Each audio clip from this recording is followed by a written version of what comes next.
Hello everyone. Today आज हम फिर से हाजिर हैं अपना फार्माकोलॉजी का एक नया टॉपिक फार्माकोकाइनेटिक्स लेके। पिछले वीडियो में हमने डिस्कस किया था व्हाट इज़ द फार्माकोडायनेमिक्स, क्योंकि pharmacokinetics and pharmacodynamics both are important topic of the pharmacology subject. So nowadays we are discussing about the pharmacokinetics. So what is the means of the pharmacokinetics? Let get started. Pharmacokinetics. What is pharmacokinetics? How does the human body act on a drug?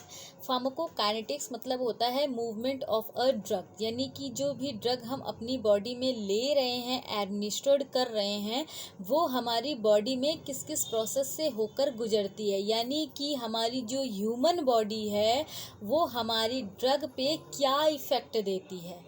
तो simple सा meaning है कि हमारी body का drug के प्रति क्या reaction होता है। These are the comes under the pharmacokinetics. So first of all absorption. कोई भी ड्रग जब हमारी बॉडी में एडमिनिस्ट्रेड की जाती है तो फर्स्ट ऑफ ऑल उसका एब्जॉर्प्शन ही होता है. तो देखते हैं हम एब्जॉर्प्शन क्या है और इसके बारे में डिटेल में पढ़ते हैं. Movement of a drug from its site of administration into the circulation and not only amount of the absorption but also rate of absorption is important. यानी कि जब ड्रग को हमने अपनी बॉडी में लिया, एडमिनिस्ट्रेड किया, इसके बाद वो एब्जॉर्ब होने के बाद जाकर के सिस्टमिक सर्कुलेशन में मिक्स होती है एंड तब वो टारगेट सेल पे पहुंचती है और जाकर अपना इफेक्ट देती है. स्टेप बाय स्टेप हम इनकी सारी चीज़ों के बारे में डिटेल्स में पढ़ेंगे. तो एब्जॉर्प्शन का सिंपल सा मीनिंग ये होता है कि ड्रग को एडमिनिस्ट्रेट किया बॉडी में, इसके बाद सिस्टमिक सर्कुलेशन में वो एब्जॉर्ब होने के बाद वो सिस्टमिक सर्कुलेशन में पहुंचेगी. सिर्फ amount, not only amount of absorption is not important कि कितनी ड्रग हमारी बॉडी में एब्जॉर्ब हो रही है, सिर्फ यही इम्पॉर्टेंट नहीं होता है, बल्कि इसके साथ साथ ये भी इम्पॉर्टेंट है कि रेट ऑफ एब्जॉर्प्शन, यानी कि ड्रग को एब्जॉर्ब करने की एक्टिविटी क्या है, उसका रेट क्या है, इस बात भी हमारा एब्जॉर्प्शन प्रोसेस वेरी करता है. Aspect when the given IV the drug has crossed the biological membrane which is governed by the following factor. जब हम अपनी ड्रग को बॉडी में एडमिनिस्ट्रेड कराते हैं, इंटर कराते हैं, तो मतलब कि जब हम उसे ओरल रूट के थ्रू ले रहे हैं तब तो ड्रग का एब्जॉर्प्शन पॉसिबल है. लेकिन अगर कोई ड्रग पेरेंट्रल रूट के थ्रू अगर हमारी बॉडी में इंटर की जा रही है, एडमिनिस्ट्रेड की जा रही है, फिर वहाँ पे एब्जॉर्प्शन प्रोसेस पॉसिबल नहीं होता है. क्यों? बिकॉज द रीज़न इज़ कि ड्रग एब्जॉर्ब होने के बाद सिस्टमिक सर्कुलेशन में पहुंचती है. बट अगर पेरेंट्रल रूट के थ्रू ड्रग हमारी बॉडी में एडमिनिस्ट्रेड की गई है तो वो डायरेक्टली जो है हमारी ब्लड स्ट्रीम में ही एडमिनिस्ट्रेड की गई है. और ब्लड का जो भी हमारी ड्रग का एब्जॉर्प्शन प्रोसेस इस बात पे भी डिपेंड कर रहा है कि जो हमारी ड्रग है उसको सॉल्युबलाइजिंग नेचर क्या है, उसकी प्रॉपर्टी क्या है.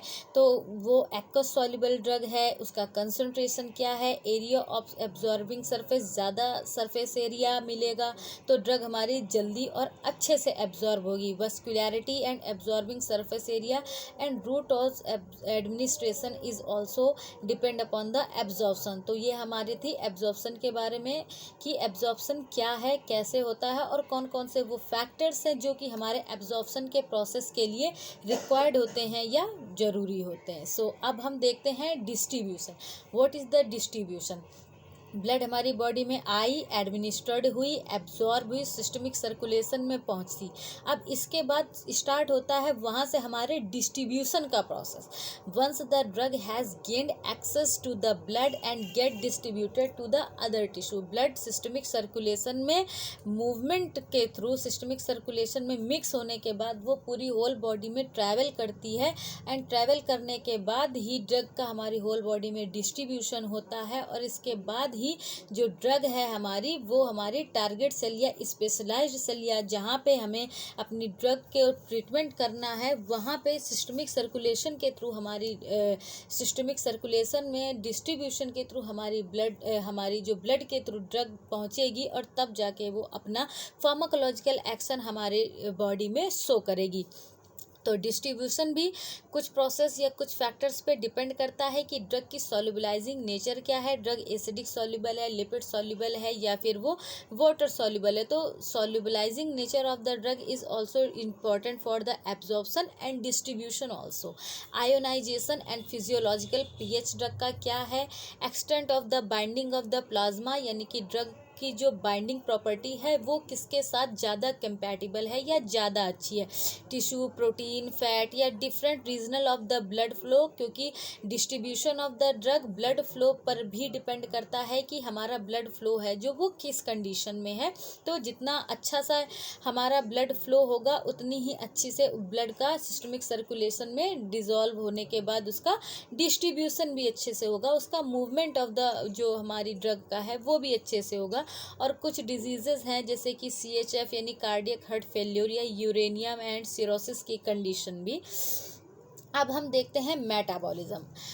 मेटाबॉलिज्म को हम बायो ट्रांसफॉर्मेशन के नाम से भी जानते हैं। It is also known as the biotransformation. So अब ड्रग बॉडी में एडमिनिस्ट्रेड हुई, डिजॉल्व हुई, एब्जॉर्ब हुई, इसके बाद सिस्टमिक सर्कुलेशन में आई and with the help of the blood flow हमारी बॉडी में वो डिस्ट्रीब्यूट हुई होल बॉडी में। अब इसके बाद हम देख रहे हैं कि बायो ट्रांसफॉर्मेशन या मेटाबॉलिज्म ऑफ द ड्रग क्या चीज़ है।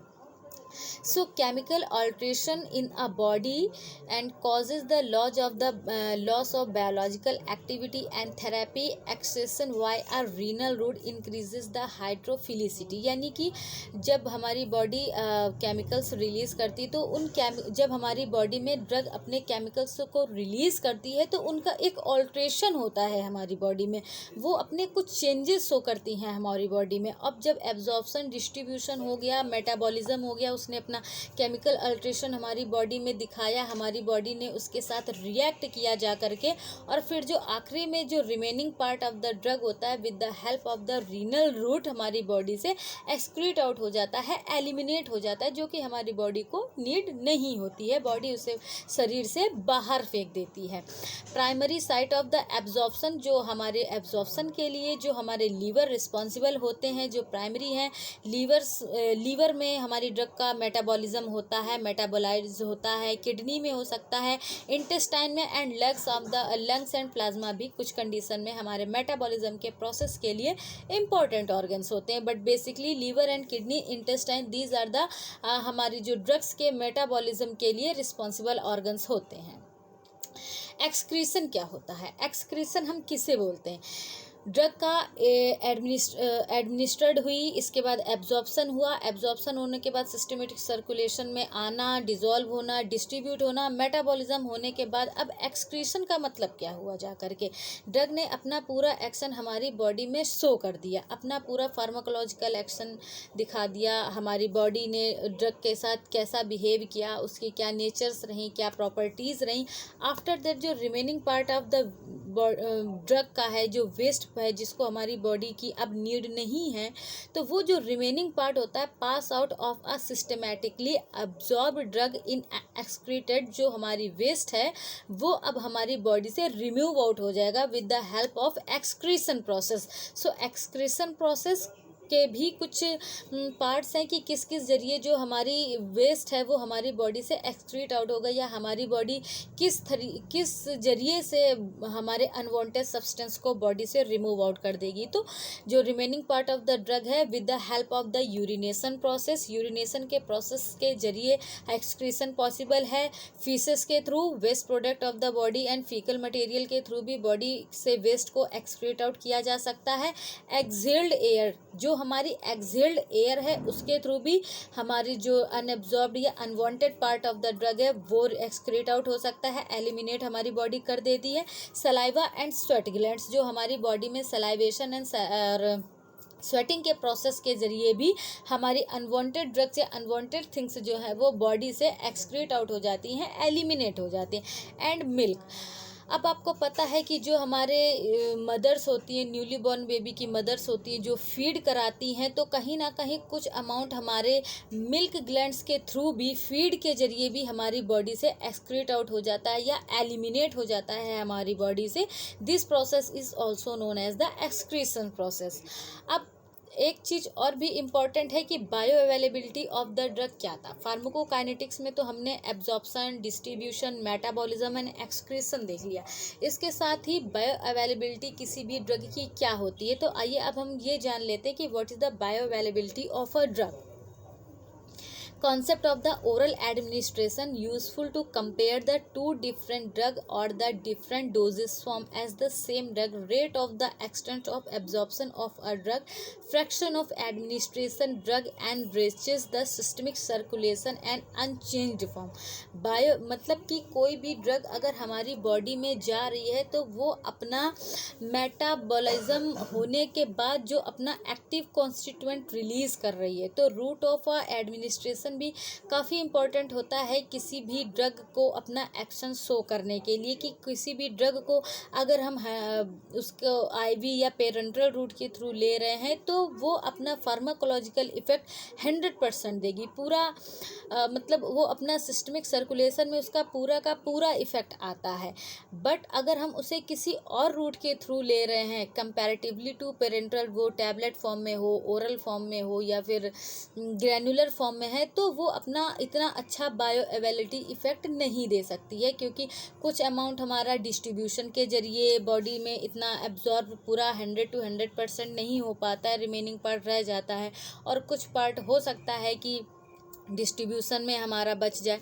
सो अगर हम कंपैरिजन करें ओरल रूट और अपने पेरेंटल रूट में, तो सबसे ज़्यादा बायो अवेलेबिलिटी हमारी पेरेंटल ड्रग्स की होती है।